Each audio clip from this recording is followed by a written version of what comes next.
We're using laptops, phones, electronic devices, iPads, and so forth, much more commonly now than ever. And we use these devices up to 4 hours a day. That's a lot. And with our head bent forward, it puts about 5 times the amount of stress on the base of the neck, which causes injury to your discs and increases pain.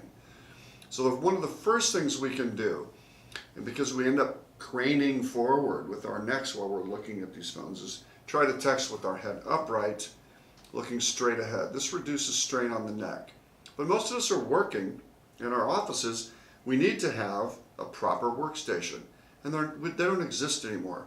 We don't really have a proper screen. So if you notice my screen here, I try to keep the center of the screen about eye level. So I have a stand to raise the screen up, and my keyboard hooks underneath the desk and it keeps it low. So I have a low keyboard, and this helps me maintain proper position, taking less stress on the neck.